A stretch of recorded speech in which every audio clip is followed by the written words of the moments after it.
Hello and welcome back to Perspectives. Indeed, a live show today, the first time we've gone live, so be gentle with us. Things might go horribly wrong, we shall see. But anyway, hopefully a packed show for you today. And of course, we're going to dive into some fairly interesting topics, including exposing the new digital battleground and historical currents that are shaping the Sikh diaspora. So the lead story today will be actually news from Punjab, where the Akal Takht has issued a blistering 10-day ultimatum to Chief Minister Bhagwant Mann, demanding an immediate end to state-sponsored IT cell trolling against independent Sikh voices. We'll have more on that in a moment. The Khalistan movement takes centre stage as we track the intense mainstream media fixation surrounding Prime Minister Modi's upcoming tour of Australia and New Zealand. And we'll examine how that hostile rhetoric being spread by the Gadi media is actually fueling real-world violence around the diaspora, following a suspected anti-Sikh hate crime over in Canada, in Toronto specifically. And talking about Toronto, the Bishnoi gang gets a mention in today's show too, as we try to deconstruct the complex transnational security landscape behind the sudden surrender of Lawrence's younger gangster brother, Anmol Bishnoi. And finally, we'll mark an important historic milestone, July the 4th. That was an anniversary of the 1955 raid on the Sri Darbar Sahib. Yes, indeed, there was a pre-raid before 1984. And we'll analyse how this early precedent of that state overreach continues to drive modern democratic activism, even inside Punjab today, and indeed across the diaspora. All this and more on today's live show. And of course, we'll take a look at loads of great comments at the end of the show, so do stay tuned for that indeed. And who knows, hopefully somebody will pop in and see us. Of course, has been a bit of a surprise. I did announce last week that we would be going live at around about 5 p.m. UK time, which I think is late or mid-morning for you guys in California and West Coast Canada. And here in the UK, obviously 5 p.m. and over in India, you'll be a few hours ahead of us. So anyway, hopefully a few of you guys might sort of come on stream as we broadcast. But anyway, let's get on with the show. So lots to get through this morning, as usual. So let's move across to Punjab and the Akal Takht. And of course, there's been a lot of news out of the Punjab and the Akal Takht recently. And I want to delve a bit deeper in today into a confrontation that's marking a bit of a major escalation between religious leadership and state political authority. This battle, excuse me, that's the hell of hay fever again. Talking of which, do stay tuned for the comments where somebody has very kindly given me a good suggested cure for that. But anyway, I'll come to that in a moment. Anyway, back to Punjab. And yes, this developing confrontation between essentially these two monolithic organisations. We have the Sikh Panth, and we have, of course, the state machinery. The Sikh Panth represented, of course, by the Akal Takht. Now, the Akal Takht, of course, the highest temporal seat of the Sikh faith, has issued a strict 10-day ultimatum to the AAP, the Aam Aadmi Party, the governing party that's led by Chief Minister Bhagwant Mann. And this directive demands the immediate shutdown of state-sponsored IT cells and social media accounts that are associated with those IT cells, because apparently they've been running coordinated campaigns right across social media to defame and insult key Sikh institutions and figures. This is no new news. We've known that IT cells, particularly Hindutva IT cells, have been around obviously for several years, many years in fact. So really it's the first time the Akal Takht has actually publicly stood up and said, right, that's it. You've got 10 days, close them down or else. Now, the warning was delivered actually by the acting Jathedar of the Akal Takht, Jani Kuldeep Singh Gargaj. And it was issued during a major Panthic gathering recently in Amritsar. And I've talked a lot about that gathering. I've showed you, of course, some videos from that gathering. But the Jathedar stated that the individuals managing these digital campaigns are operating from offices in Chandigarh and Mohali specifically. And they're often brought in from outside Punjab into these IT cells and then instructed to target internal critics and independent Sikh voices. So he explicitly warned that if the state government does not stop these online operations within 10 days, then the Khalsa Panth will be prepared to take direct action themselves. And he is not specific what that direct action is, but clearly there is an ultimatum being sent out there. So this clash represents a pretty significant shift in how political narratives are being fought in Punjab. For several years, independent researchers and journalists have highlighted how large-scale automated IT cells, and not just automated, quite often teams of individuals hiding in these sort of back bedrooms right across India, are used by central ruling parties, obviously the BJP, Hindutva, but of course now the AAP, to spread propaganda and attack any critics online. We've all seen evidence of it. You only need to go on social media for 2 minutes to see these IT cells in action. But what we're seeing now is the regional AAP government adopting this same playbook, this same tactic using IT cells. I've not heard this before, and I don't know if any of you guys have come across this before, but certainly this appears to be a new thing. They're adopting the BJP Hindutva playbook. And instead of using good old traditional political debates like any normal democratic party would do, the state machinery is being accused of utilising paid digital networks to troll, to attack, to harass, to minimise traditional Sikh institutions. They've got a clear target here. So, the digital dispute, this argument, it doesn't exist in a vacuum. It is, of course, part of a much larger, ongoing constitutional and political crisis that's happening in Punjab. And we reported from all angles on this crisis. Last month, of course, the Akal Takht took that historic step of declaring Bhagwant Mann, the Chief Minister, Guru Doki, anti-Guru, and Panth Virodi, anti-community, anti-Panth. And the Jatadar formally ordered the Sikh population to socially and religiously distance themselves from Bhagwant Mann.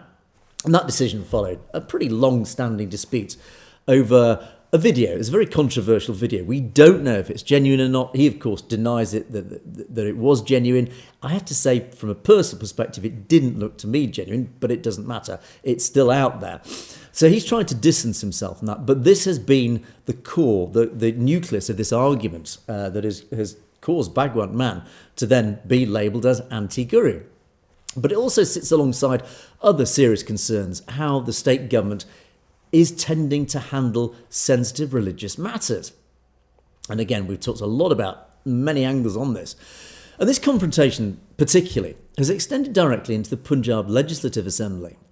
So in late April, the state government passed this act, and again, reference many previous shows. We've gone into detail about this, the Biadbi Act, the Sacrilege Act. To give its formal title, it is the Jagar Josh Sri Guru Granth Sahib Satkar Act 2026. And that act obviously introduces all sorts of strict punishments, including imprisonment, etc., and huge fines if you're caught and found guilty of desecrating the Guru Granth Sahib Ji, or in fact any Sikh holy scripture associated with that.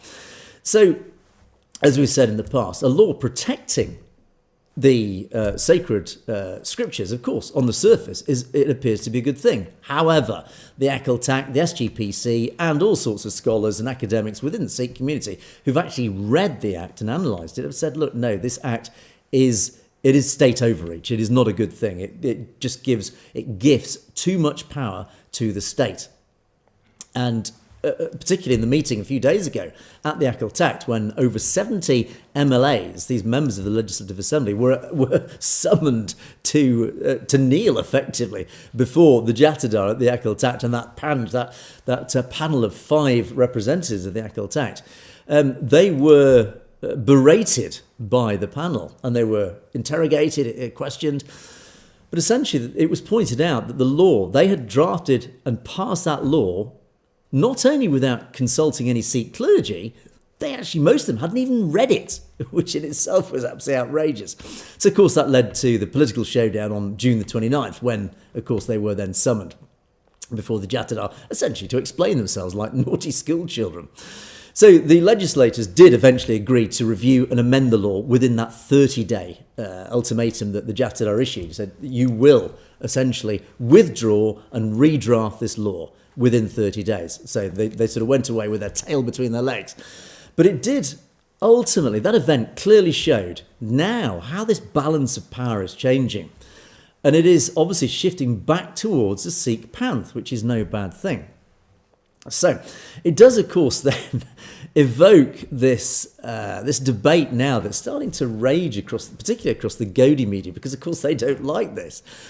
And it really is a fundamental debate that's dividing a lot of legal experts, never mind just the general public or even social media. Is the Akal Takht above India's constitution? Well, I mean, obviously, from a secular legal standpoint, the Indian constitution is the supreme law of the land. It is the supreme constitution of India. In theory, it is the top level. You cannot beat the constitution. That does, of course, beg a question why Modi manages to redraft certain parts of it at his convenience. But anyway, that's a separate issue. But ultimately, an elected state assembly has the sole legal right to pass legislation, the Lok Sabha, etc. However, for the Sikh community, the Akal Takht was established by the sixth Guru, Sri Guru Hargobind Sahib Ji. And it was established as an eternal sovereign throne of temporal and spiritual authority. And its directives carry a moral and collective weight that many argue cannot be overwritten by any secular government, cannot be overwritten by a constitution. Ultimately, if you are a true Sikh, in theory, your ultimate arbitrator, your ultimate set of rules, for want of a better description, is the Akal Takht, is the Guru Granth Sahib Ji, the living Guru. So it does create this rather complex legal and social reality. So the courts obviously view the Akal Takht as a religious body operating within the framework of Indian law.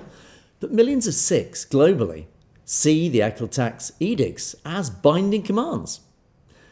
They are the ultimate commands that they will abide by. So when a modern state administration then uses hidden digital tools and IT cells and all sorts of lawfare, actually, to secretly undermine that traditional historical authority, it does more than just play politics. It's a lot more serious than that. It actually then threatens a delicate balance between spiritual identity and secular governance that has actually managed to keep the peace in the region for decades. In other words, that contract between the spiritual power of the Akal Takht and therefore the Sikh faith and the secular Indian state, they've had this balanced, you could almost call it a gentleman's agreement, that both will respect each other and then always find a happy medium in between that suits both sides. But when one side starts to abuse that and tries to undermine the other, as has been happening obviously with the BJP, Hindutva, etc., and now recently with the AAP, these IT cells, etc., that balance is upset and the contract is broken. That is the changing narrative in Punjab. In other words, once you upset those scales, where does it lead? That is the big question. So this 10-day ultimatum obviously now been issued by the Jathedar. The clock's ticking, and of course all eyes are remaining on Chandigarh and Amritsar. And the showdown does force one simple critical question. Will the state government recognise the limits of its political power, or will it push forward with its online campaigns? If that Bhagwant Mann administration ignores the ultimatum, if it continues to deploy those IT cells against the Akal Takht, against the Sikh people, it then risks completely alienating the public. So without mutual respect between elected government and the temporal seat, it's only going to lead to widespread protests and a further fracturing of political stability across Punjab. So who is going to blink first? And I think I know where my money lies. I don't think it's going to be the Akal Takht, judging by history. So anyway, let me know your thoughts on that. Let's move on. And Narendra Modi is obviously planning his tour down under, to you guys down under. I know we've got some viewers down under. Of course, diplomatic preparations are now underway for his visit to Australia, New Zealand. And these high-level foreign tours are typically designed to focus on, well, bilateral trade, maritime security, regional economic partnerships, all these sort of typical topics of discussion that usually form the backbone of those sorts of diplomatic visits. And the political narrative surrounding this trip has already been heavily hijacked by more pressing domestic issues. I'm delighted to say, and I'm chuckling at this because actually, well, wait and see because it's a great story, this. Specifically, India's Ministry of External Affairs, the MEA, has found itself repeatedly answering aggressive questions regarding how the government plans to address the growing visibility of the Khalistan movement abroad. So all these recent press briefings in New Delhi leading up to this tour, ministry spokespersons were repeatedly pressed by all these journalists on whether Modi would formally raise the issue of pro-Khalistan activism with the leaders of Australia and New Zealand.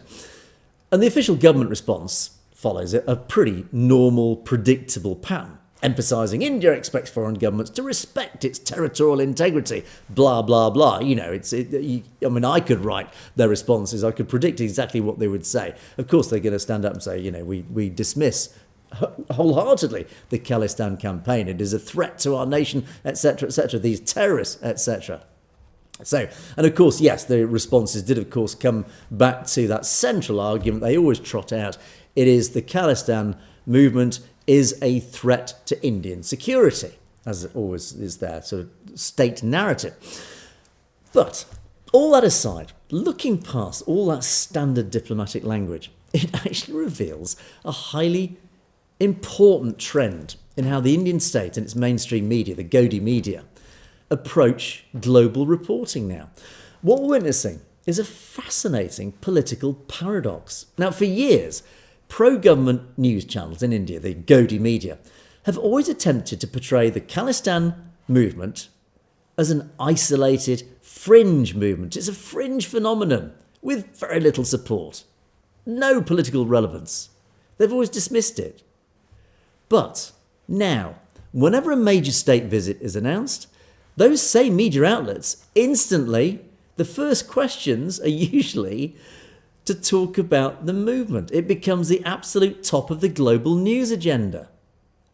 So this shift now is actually a backhanded compliment to the Khalistan movement's modern strategy. And I've talked a lot and at length about how the movement has become very shrewd and very intelligent in its strategy. And this is another symptom of that strategy working. When I constantly go on and remind you guys that the Khalistan movement is winning, this is another symptomatic, huge raft of evidence that that is true.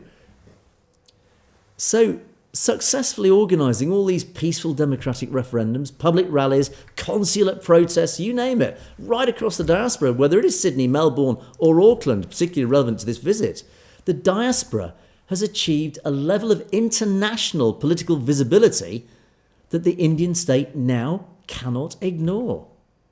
So as a result, mainstream Indian networks have no choice but to centre their entire preview coverage of this tour of prime ministerial foreign tours around the Khalistan issue.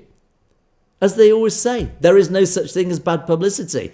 Now millions, tens of millions, hundreds of millions of people around the world, not just domestically in India, but now around the world, are seeing questions about the Khalistan movement.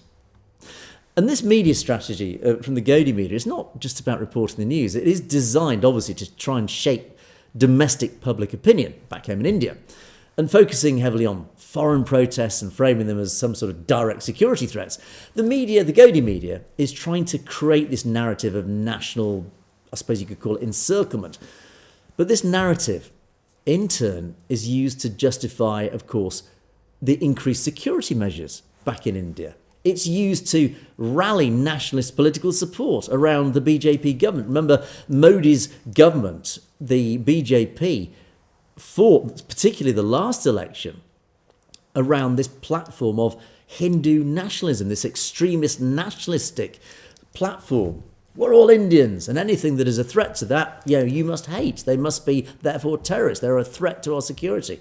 So, by raising the whole Khalistan issue as being a threat to Indian security, it then justifies, it's an age-old methodology, it justifies the clamping down on ordinary Indians' freedoms in the name of security. So that's really what it's all about. So as this tour down under approaches, the intense media focus is ensuring that the debate over Sikh political aspirations, the Khalistan movement, will ultimately remain a main talking point on both sides of the Indian Ocean. And it illustrates how local diaspora activism can and is fundamentally reshaping international state diplomacy. So, as I said, the fact that the Godi media are now having to, in some of their first questions, ask these questions. What are you doing about the Khalistan movement? Are you going to raise it with the Prime Minister of Australia and New Zealand?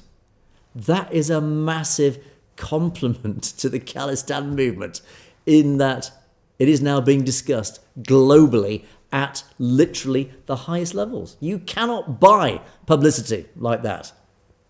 So there you go. As I said, I'd started the story chuckling because it's such good news. Again, it's more evidence that the Khalistan movement is winning this war. Okay, let's move now to Canada, Toronto. And yeah, sadly, yes, of course, I talk a lot about hate crimes.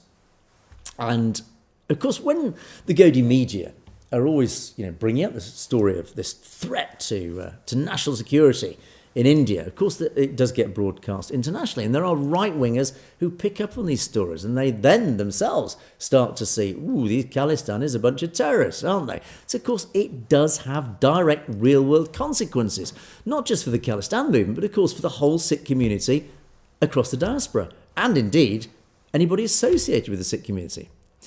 And we see this clearly illustrated in Canada just a few days ago. It was a very sad situation. Regional police authorities are now having to investigate a very brutal, totally unprovoked assault on a Sikh in Toronto. And it took place, as I say, on the streets of Toronto. And a Sikh man was suddenly approached, and he was hit heavily with a metal pole. No provocation, no conversation leading up to it. Literally, somebody walked up to him and bashed him hard with a metal pole.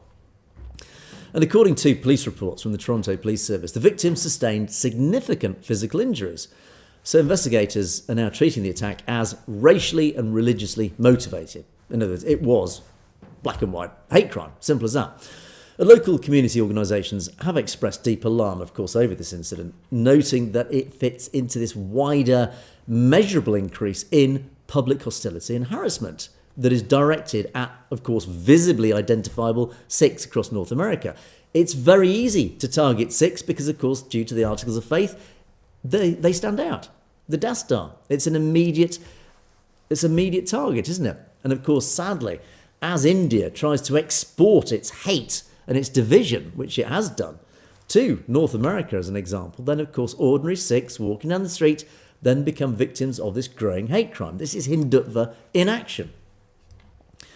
And to understand why these individual acts of violence are happening, you've got to look at the broader media environment that is now surrounding the diaspora. And Baz News actually came out with a very insightful article. Of course, well, I have to say, all articles coming from Baz tend to be very well researched and very insightful. But they're arguing that these attacks, like the one that's just happened in Toronto, do not happen in isolation. Instead, they're a direct product of a much larger, highly organised digital and television media architecture, machine, whatever you want to call it, that is, of course, continuously pumping out this hostile rhetoric into the public domain, whether it's social media, mainstream media, wherever. But it's just this constant wave of anti-Sikh propaganda. So, of course, it's going to have an effect. And for months, major Indian television networks and all the state-aligned digital platforms, every account, Hindutva account across X or whatever, they've consistently used aggressive labels when talking about the Sikh community and, of course, the Khalistan movement. And as always associating standard political advocacy, protests, whatever you want to call it, with dangerous extremism. I've seen it myself. Every time I see a post on social media with a group of Khalistanis with their wonderful yellow flags protesting wherever it happens to be, you look at the comments underneath. Some of the comments are just vile. They are so filled with hatred and division. But that is the product of India's rhetoric. This, when I talked about real world consequences, you see it every single day on social media. The hatred that comes from ordinary Hindus. And if you look at the profiles of these people who leave these sorts of comments, quite often they're just ordinary family men. They've got the kids, they'll have a nice family photo with his wife and his young children. But he will write something so evil and so vile and so filled with hate and violence. How can you resolve that? simply because he is himself a victim of propaganda, victim of Hindutva hate rhetoric. So this is the real world consequence. And India knows it. India is doing this deliberately to provoke people into mob rule, mob violence, mob hate, mob division. 1984, one of the worst manifestations of that. So this continuous stream of negative representation, of course, travels the world. It crosses borders. Social media is global. It is in almost every home on the planet now. And when you get mainstream media repeatedly broadcasting misinformation or twisted narratives using inflammatory language, we even see it here in the UK, and I know in North America you guys get the same, it does create an atmosphere of intense suspicion, hostility.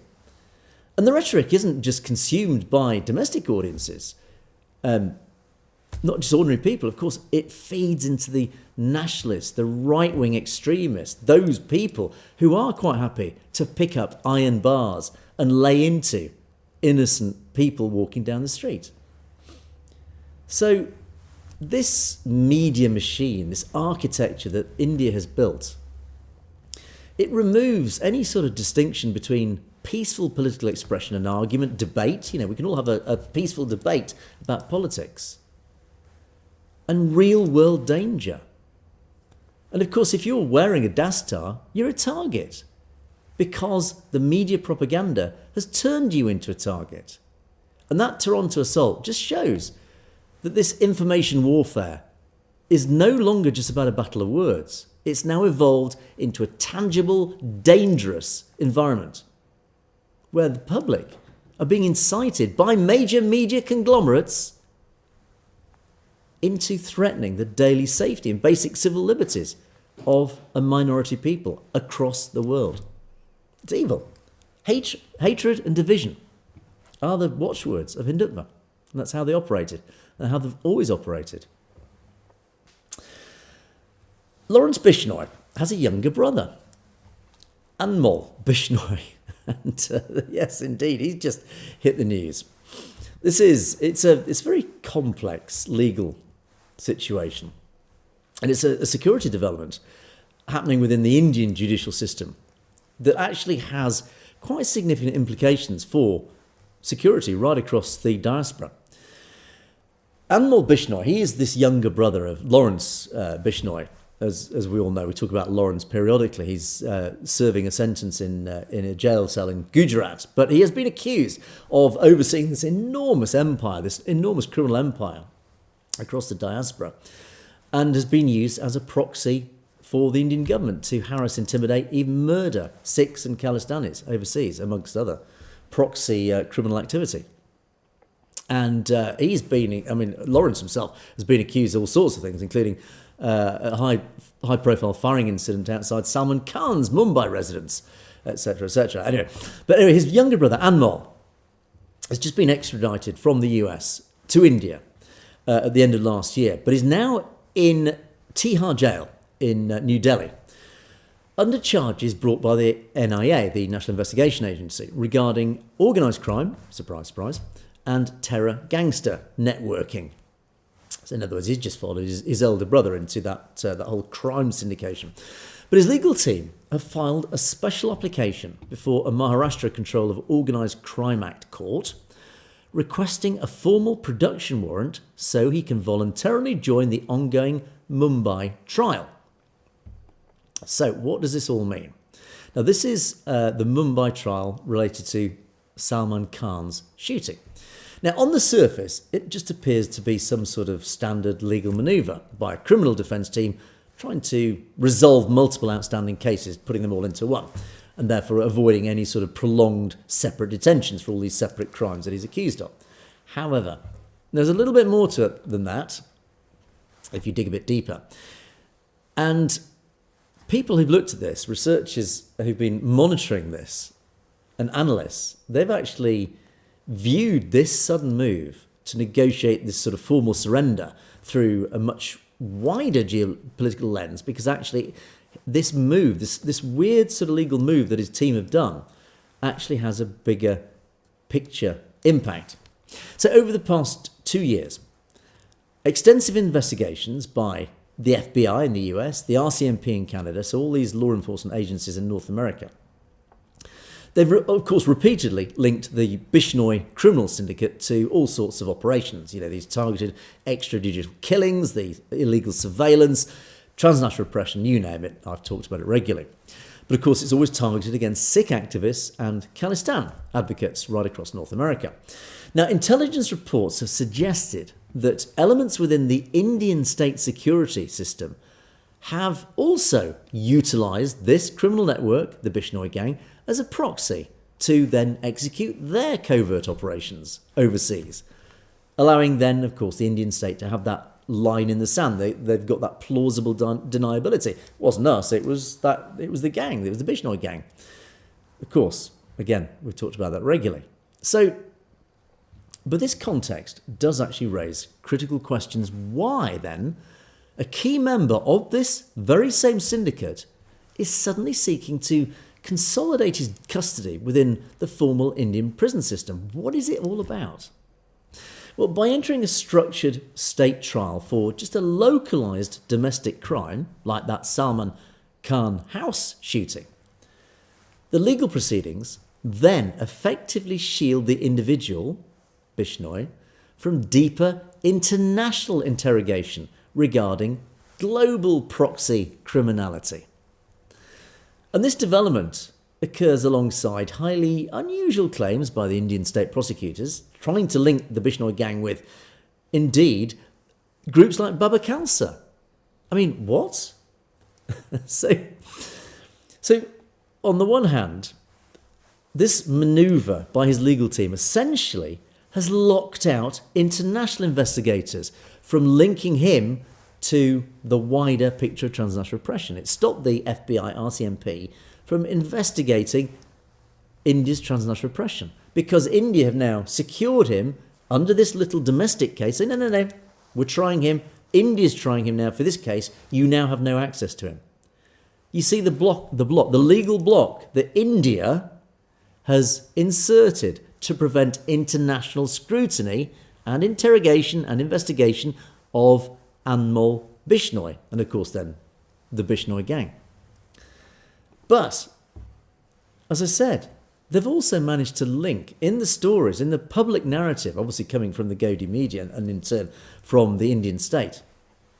Indian state prosecutors are trying to link the Bishnoi gang with an insurgent group called Baba Khalsa. Now, this blending of purely criminal syndicates with traditional political militant labels, it's actually a deliberate tactic. It's used to deliberately try and muddy the waters. Because, of course, constantly shifting definitions, it becomes very hard to try and, well, basically, first of all, get the truth out, but then secondly, to try and string a genuine, truthful narrative together. Because they're muddying the waters, they're blurring the lines between Baba Khalsa, oh, that's that criminal group Baba Khalsa, so is the Bishnoi gang. So they must be working together in this whole soup of criminality. But that's not the case. But that is what India's trying to do, to try and, again, hide, obfuscate is the big word. They're trying to obfuscate, hide the truth of who genuinely are the criminal terrorists acting on behalf of the Indian state. It's all very convenient because it means the state narrative can now label criminal violence as political terrorism when convenient. We know that because we talk about it all the time. But at the same time protecting its vital proxy assets, the Bishnois, within the safety of its nice domestic judicial custody. In other words, blocking international scrutiny. So this case highlights this dangerous mix of, it's where international organised crime, state intelligence, FBI, RCMP, whatever, CSIS, transnational repression, it all meets in this horrible soup. And India's playing the game. It knows how to play this game because, of course, once that guy's in India, they control everything. They control access. And unfortunately, law enforcement in North America now have lost the ability to interrogate, investigate. Shrewd. Right, I'm going to wrap up today's show with an important anniversary passed a couple of days ago. And these guys in Australia, well done to you guys, talking about Australia. It's been a very Australian-centric show today, which is nice to see. It is this milestone. It is very historic, and it's actually dominated a lot of diaspora conversations on social media. I've certainly noticed it, and weirdly, I've not heard about it before. I don't know why this year it has actually been highlighted. Clearly, somebody's remembered it and said, "Look, we need to talk more about this." So social media has fortunately now filled up with it, which in turn means that I now can tell you about. If you guys, maybe some of you guys out there who don't know about this, because of course it happened quite a long time ago. July the 4th. Of course, is that anniversary date. And it is that anniversary where many in the diaspora get together to mark a very deeply formative, but quite often misunderstood event in modern East Punjab history. This, of course, is the 1955 Indian police invasion of the Sri Darbar Sahib, the Golden Temple in Amritsar. In other words, forget Operation Blue Star. That wasn't the first. That wasn't the precedent. It happened before. So, to understand why it carries so much immense emotional and political weight so many years later, we've got to look at the specific historical landscape of what led up to that. So we're looking at post-independence India, post-1947, and those 8 years that led up to 1955. Now, after partition in 47, which obviously violently divided Punjab into East and West Punjab, and of course then forced millions of Sikhs to flee eastwards into India, during which hundreds of thousands, if not millions, died, the community sought to secure its distinct identity within this newly formed East Punjab. And the primary vehicle for that goal, for that aspiration, was what was called the Punjabi Suba movement. And I have talked quite a lot about this in the past. So the Suba movement was a peaceful, democratic movement led by the Shiromani Akali Dal. That's the political party that was formed, obviously, by the Sikh community, and back in the 1950s, it still did represent the Sikh voice, truly. But the Suba movement, led by the Shiromani Akali Dal, demanded the creation of a linguistically defined Punjabi-speaking state within the Indian Union. Essentially, it was the precursor, it was the first baby steps of the Khalistan movement in many ways. Essentially, they said, look, we want control over our own decision-making. We want some level of autonomy, but it's got to be based on language. Because, of course, the Urdu speakers, the Muslims, have got Pakistan, likewise Bangladesh, etc.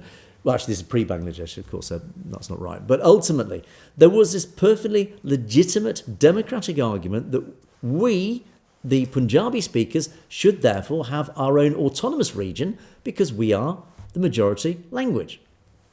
Now, despite the movement's obvious focus on language and constitutional provincial borders, surprise, surprise, the Prime Minister at the time in New Delhi, Jawaharlal Nehru, he saw this mobilisation with a huge amount of suspicion, as they tended to do, didn't they?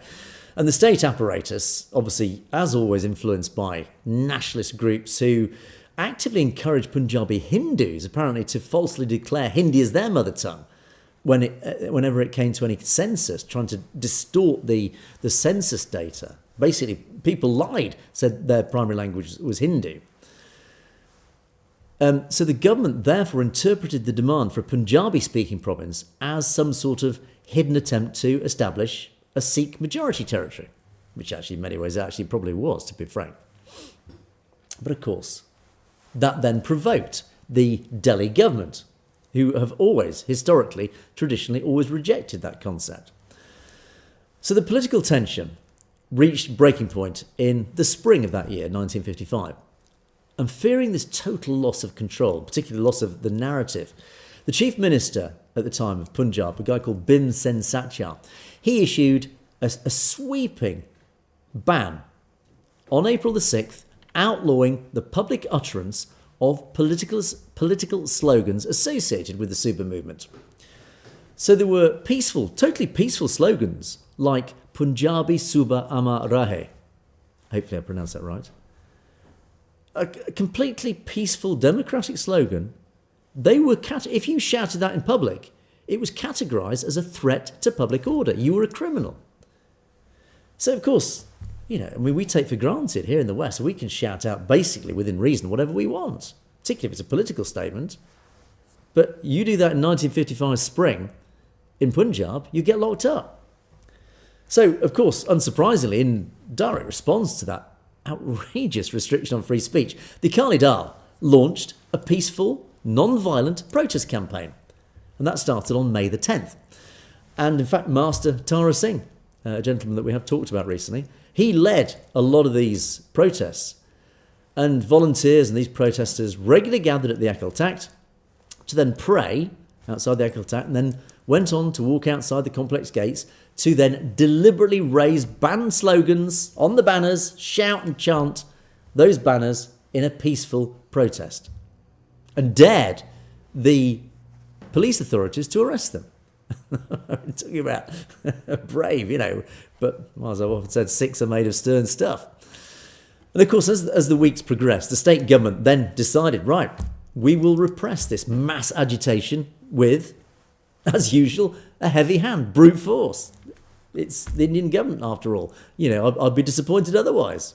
That is their go-to methodology.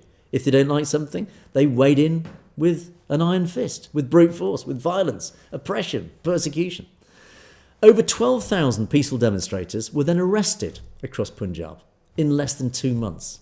12,000. And when these mass detentions still did not break the spirit of that protest, the regional security apparatus then took a step that would ultimately and permanently alter the relationship between the Sikh nation and the modern Indian state. So actually, we've talked about Operation Blue Star, 1984, the Sikh genocide. But in 1955, that relationship between the state and the Sikh people that was one of the roots of, obviously, the breakdown in relations when the Sikhs realised that the state wasn't going to protect them, even, obviously, in the context of knowing the Constitution had betrayed them, the draft of the Constitution had betrayed them. They were betrayed after partition with all sorts of promises of Khalistan, etc. And here we are again, 1955, another deep betrayal and that breakage between the Sikh people and the Indian state. Because at 4 o'clock in the morning on July the 4th, 1955, a massive police force led by Deputy Inspector General Ashwani Kumar entered those sacred precincts of Sri Darbar Sahib. In direct violation, of course, of any traditional religious protocols, police then marched through the complex wearing their shoes.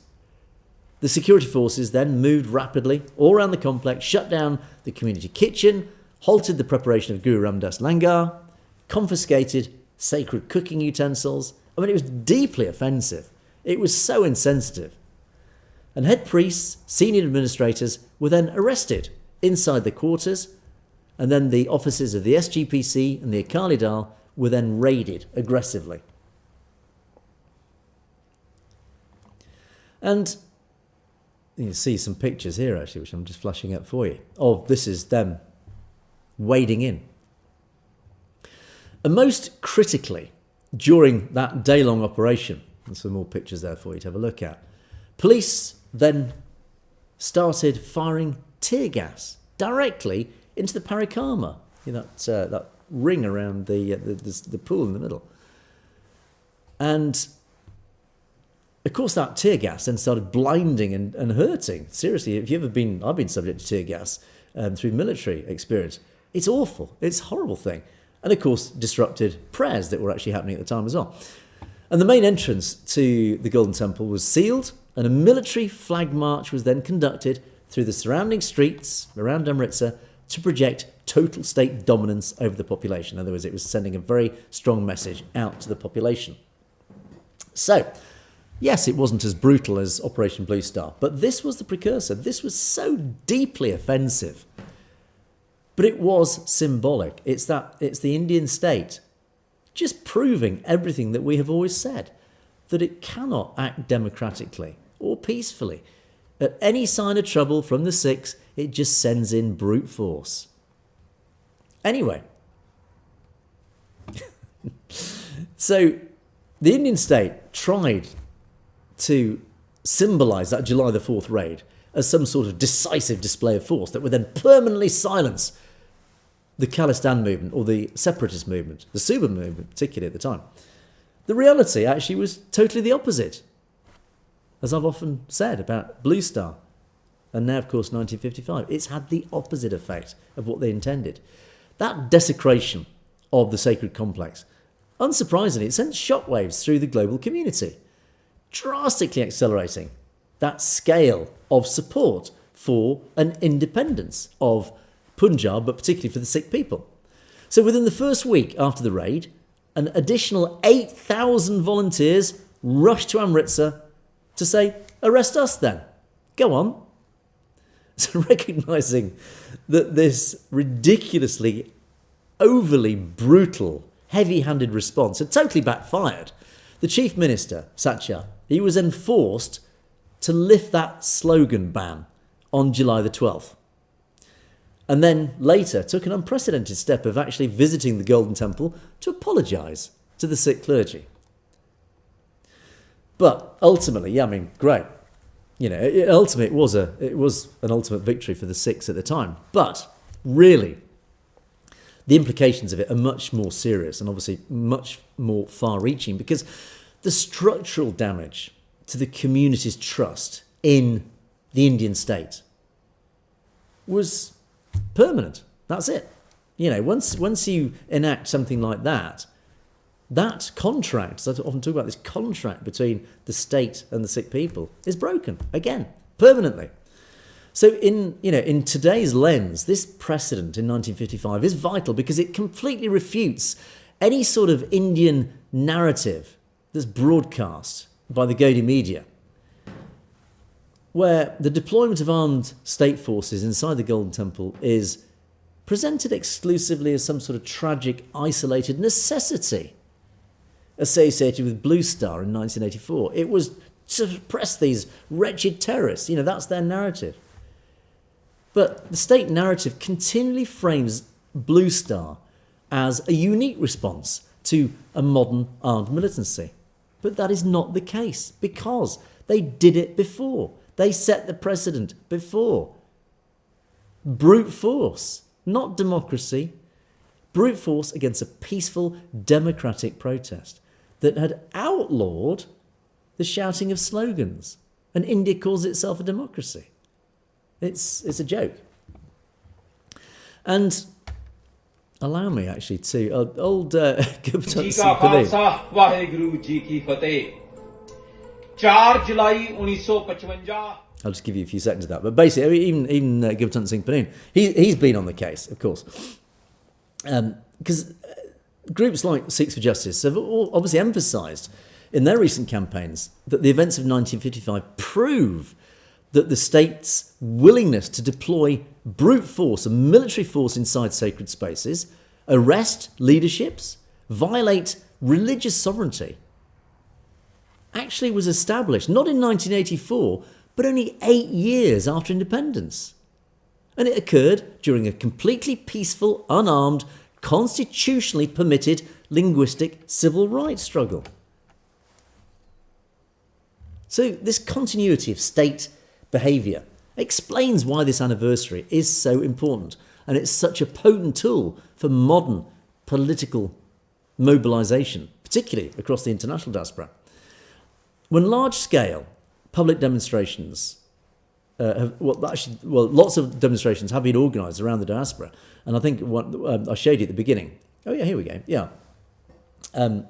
they've been right across social media. I've seen loads of pictures. And that original. Oh, sorry, here you go. The one I showed you at the beginning. Let me zip back just to remind you. I think this was in Australia. These guys in Australia. There you go. This is a small one, but this is very representative of diaspora protests that have occurred right around the world, to remind the world, not just obviously the Sikh people, but to remind the world, this is what India has always done. It wasn't just 1984. And it's important that we don't forget these things. And taking these demonstrations to the diaspora achieves two critical strategic objectives. Firstly, the bypassing that pressure, that misinformation from the IT cells, from the Hindutva propaganda misinformation that just fills up social media But secondly, it's successfully anchoring Sikh historical grievances with this modern Western human rights framework. In other words, it's reminding all the human rights organisations today, this is what India is. This is what it's always been. We're not making this up, in other words. There is a precedent, a track record that has happened ever since 1947. And that's the important message that reminding the world of July the 4th, 1955 is. It just reminds everybody that the arguments being used today to justify Khalistan are not just a modern fringe phenomenon. They are rooted in Indian brutality that dates all the way back to 1947 and those early years. So, well done to the diaspora for for taking to the streets as they often do. Right, let's move on. Gosh, we've only got 10 minutes left, so let's quickly move on to our comments column. Thank you to all you guys for your wonderful comments. Oh, look, I have just remembered. Thank you, Hardal Singh, for your reminder. I've got my little reminder up there to remove the logo so you guys can see the comments. Right, Punjab kicks us off today. Hello, Punjab. Yes, now, of course, I did actually mention in today's show the awful Sacrilege Act, which has basically been thrown out by the Akal Takht. But ultimately, it is an evil act and it has evil intentions. And Punjab reminds us, look, there is a real danger here. And to paraphrase essentially what Punjab's saying, if the state has any sort of legal control over your holy scriptures, even if it's well-meaning, if any letter of the law allows the state to take any form of control under whatever premise, you, as a Sikh, are losing control of your holy scriptures. And as Punjab points out, the danger here is it's okay if you can trust the state to take care of the Guru Granth Sahib Ji or the beers or whatever it is, but we know they are not good actors. We know that they have an agenda. And it is quite possible, totally feasible, that what you ever receive back might not be the original. They might have changed it. Would you ever know? And unless you actually have a complete copy that you can check line by line, word for word or whatever, you will never know that it's been subtly changed, that the message might have been changed. In other words, how can you guarantee that you still have an authentic version of the living Guru? That's the danger. Which is a real one. And that is actually one of the reasons why the Akal Takht and the Sikh community have said, no, we just cannot accept this. This is just, it lies open to so much abuse. Oh, because once the original texts are gone, they're gone forever. And Paramjit Gill, thank you for your comment. This was actually a really nice comment, but obviously another concerning one. You've experienced it firsthand. The people who have control of the Guru Granth Sahib Ji do actually, this is interesting actually, and I didn't know this, and I am obviously interested in your thoughts, you guys out there. You're saying actually it was quite difficult for an ordinary person to actually get access to the Guru Granth Sahib Ji. And I sort of get this actually. Again, I'm not a Sikh, so I don't know. I've never had the experience of this. But of course, you know, the Guru Granth Sahib Ji is revered, it's treated with the utmost respect in the Gurdwara and wherever it travels. But can you actually have a pocket copy of it? I actually don't know. Maybe you guys can tell me. Maybe it's something I need to look up. But ultimately, as you said, it was actually quite hard for you in your, as you say, in your villages and your mud houses to get access, to even have an access to the Bur at home. And this is really lovely vision, actually. Your grandfather used to use a lantern in the evening to recite Gabani, etc. But as you say, a lowly person like me is deprived to possess it. How and where can I have the Bir Sahib? Good question. I don't know. Interestingly, I did actually see a few days ago, and again, I'm interested in you guys, your thoughts on this. Somebody was advertising a digital copy of the Guru Granth Sahib Ji. Now, I can understand if that is offensive. But then again, maybe it's not. There is an argument here. Because people like Paramjit Gill, who wants access to the Gabani, to the Holy Scriptures, if you cannot physically access it anywhere, if you want to sit in your home alone in the evening and read the Gabani, can the average person get access to it? I don't know. But certainly if there is an app where you can flick through it and read it on your phone or whatever, then in theory that gives total access to anybody to read the Gabani. But again, knowing how the Guru Granth Sahib Ji is revered, it is treated with the utmost respect. It's always carried, with the most precarious amounts of care, wherever it is moved. I can understand that digitizing it might be seen as offensive. You cannot digitize something that is so sacred. I don't know. You guys need to educate me on that. Please let me know.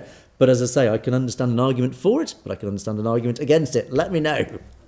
Ramandeep Mag says, and this is all about preserving the original Guru Granth Sahib Ji. We need to send loads of copies overseas to safe places so that Hindutva, the forces of evil cannot get their hands on it. Or if they do get their hands on Gurbani in India and they destroy them or rewrite them or stain them in some way, then at least there are original versions held in safe places around the world.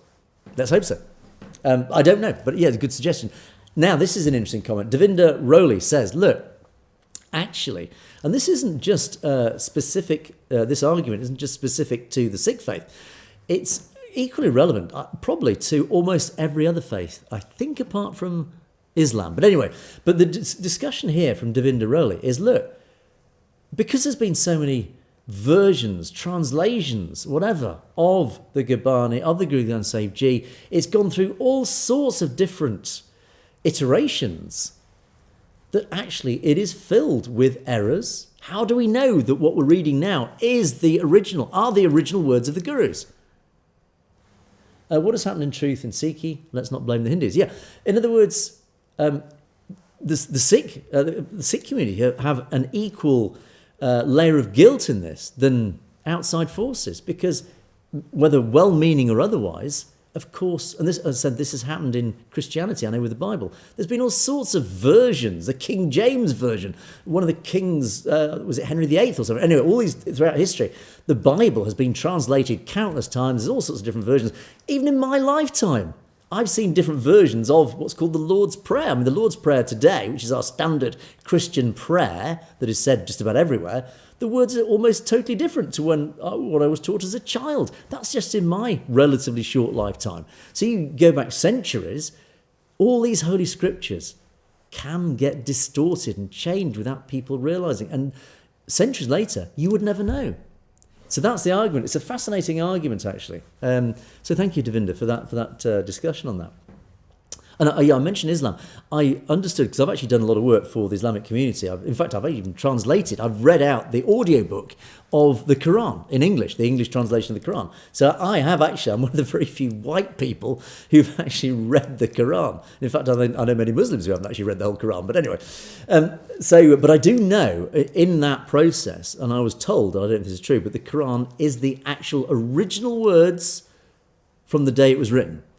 I think that's quite a bold claim to make, knowing humanity through the centuries. But anyway, make up your own minds on that one. Truth is life or death. The Akal Takht, or Takht Indian, is nothing but a revolving door. Many have occupied the Delhi Takht and gone with the time. The Akal Takht is timeless, will always be there. I think what you're saying, if I understand this comment correctly, is that the highest Takht, the highest seat, the Akal Takht, is timeless. It will always be there. It is in there in perpetuity. Doesn't matter who is the Jatadar, the Akal Takht will always remain forevermore. But I think maybe what you're saying is the other Takhts, maybe the other four, I think you're referring to. And some have since disappeared. Yeah, but ultimately the Akal Takht is the one that will remain and sustain in perpetuity, we hope. This conversation about... I did mention I was an ex-sniper. Don't get too excited. There's nothing too exciting. I'm no great sort of military hero at all. I did serve in the Territorial Army for many, many years in the infantry, and I thoroughly enjoyed my days as an infanteer. And I was a sniper, and yes, I did all sorts. I got muddy and spent a lot of time in the cold, wet and muddy mountains here, there and everywhere. And I just enjoyed soldiering. I just really enjoyed it. And I did, to be fair, and actually stay safe, as you pointed out. Yes, you said I was probably in Northern Ireland and Falklands. Well, actually, I don't know how old you am. You think I am, but no, I'm far too old for the Falkland War. I was a teenager during the Falklands War. But in fact, during my military training, during my time, I was in the parachute regiment for a time. And most of my NCOs, my non-commissioned officers, actually served in the Falklands. So I did actually have a first-hand account. It was only to be fair, it was actually literally 2 or 3 years earlier, the Falklands War. I trained with the guys who were actually in the Falklands. So I did get a first-hand sort of account of what actually happened on the ground. And it was pretty grim, actually. Certainly Northern Ireland, I did not serve in. Friends of mine actually have served in Northern Ireland, so nothing quite as exciting in my time. But yes, I was in some of the elite infantry regiments. I thoroughly enjoyed my time, but I also did experience some interesting military experience, let's call it, in other parts of the world, particularly Afghanistan in the 1980s, and I won't elaborate on that. But let's just say I've had my fair share of being under fire, which was exciting, and I'll leave it at that. Anyway, but as I say, nothing too exciting, so don't get too excited or think I'm some sort of war hero or some special forces, whatever. I'll leave that to the real, genuine heroes who are. So, and big salute to those guys. Big respect to those guys. BK Singh, thank you for speaking the real truth. That's what I'm here for, BK Singh. It is the Brahmanical system that is the real problem. Absolutely it is. It is time to get rid of it for peace and human rights. Yet the top of that pyramid, the top of that caste system, the evil caste system, they are the ones who really are benefiting from everything, and nobody else does. Arvinder, oh, thank you. Yes, this is the hay fever cure. Thank you for this. Thank you for your recommendation. I'm going to go out and try and find some of this. Banafascia or sweet violet, Viola odorata. It's a small perennial herb known for its sweet-smelling purple flowers. It is used for all sorts of things like hay fever. Thank you for that. I love cures like this, or at least helpful things like this. I don't like popping pills or these modern pharmaceuticals, which are, who knows what they do. But ultimately, I'm a big believer in homeopathy and using natural flowers and things like that. So thank you for that recommendation. Much appreciated. Thank you for that. And Kanwar Bir Singh. You say I do a superb job. Well, thank you very much. That is much appreciated. But what did make me chuckle is you continuously speak, so a friendly reminder for you to breathe and relax in between the news. Thank you. I am just so excited and enthusiastic and passionate about delivering the news. It's very hard to stop and take a breath. So I will, and particularly in between shows, I do try to get some rest, but ultimately it's always planning the next day's show. It's a non-stop process, but as I say, it's all for a good cause. We know it is all the right thing to do, which keeps me motivated, as indeed you guys do, with all your lovely comments, so thank you for that. Bobby Singh, excellent reporting on Sikh current affairs. Thank you for the compliment. Lots of comments like that, and just again, it's just to say thank you to you guys. Your appreciation is so much well received and so appreciated on my side. As I say, it just keeps me going day to day. It is a lot of work. It's hard work, but I do it for the love of what I do. I love doing this show. I love talking to you guys. I love the fact that you guys are out there. There's actually, as I'm live now, there's nobody watching because nobody knows I'm on live. But tomorrow, 5 o'clock, hopefully, 5 p.m. UK time. Keep an eye out, and hopefully I'll be broadcasting at 5 p.m. tomorrow as well. Might be a few minutes later. But anyway, Narinderjit Singh Saini, what a nice show by respected Angus. Thank you. Very clear description of various events. You can't miss any part of this programme. Well, don't miss me live then. I want to see you guys live and maybe putting some comments up. I've got to work out, to be honest. It's been a technical nightmare to try and understand how this all works and how to go live and live stream. I've spent all day today just putting cables in because my hardware couldn't do with it. Anyway, but we seem to, fingers crossed, have got there. I believe I'm going out live. Not that there's anybody out there in the world watching me live as we speak, but hopefully in the future, you guys, and again, it comes down to what time suits everybody. It's very hard to suit a British audience, a US audience, of course, between West and East Coast. So this time, 5 p.m., which is about, about 9 o'clock West Coast time, Vancouver time, and it's about midday, I think, New York, East Coast time. Does it work for you guys? The trouble is, for your evening, Surinder does it in the evening, in the US evening, which is like my 3-4 o'clock in the morning. Much as I love you guys and much as I love this job, I can't get up at 3 o'clock in the morning to do this show. It would just kill me. So unfortunately, we're going to have to try and find a time that works for everybody. So let me know your thoughts anyway on the timings. And yes, called it Greywell. Thank you for all your podcasts. Well, thank you for your comment. They are very informative, but so are your comments. Uplifting and a pleasure to listen to. And I can turn that straight back on you. Your comments are both uplifting and a pleasure to read. So thank you. And you keep up your great work. We'll all keep up our great work because we are all living in Chardi colour. Because the final words of the show, as always, the honour goes to Kuldip and to Murgi Vlogs Raja, Khalistan Zindabad. That is why we are here. We are here for one goal and one goal only primarily. Apart from obviously just the joy of being all together. It is the Khalistan cause. We are thundering down the Khalistan tracks. It is happening. We are winning this war, as I keep saying. But in the meantime, do let me know your thoughts. Do let me know feedback on the live concept. Because if it doesn't work, we'll just get back to pre-recorded. Does it matter going live? Who knows? But anyway, let me know your thoughts. Keep your messages coming in as well. Thank you to all you guys who have messaged. Much appreciated. If I haven't emailed back, apologies. As I say, I'm rushing to prepare the show. But I do look at every single email. I do click on every link you guys send me. So thank you for everything for that. If I don't necessarily do a story on it, it doesn't mean it wasn't a really interesting story. It just means it obviously just got knocked down the pecking order or whatever. So, but anyway, that's it. We're well over time. But why not? Let's celebrate the first show, the first live show with an overtime show. But anyway, that's it for today. Thanks so much you guys for watching. All being well, live tomorrow 5 p.m. UK time. Have a great night. Catch you guys tomorrow. Much appreciated.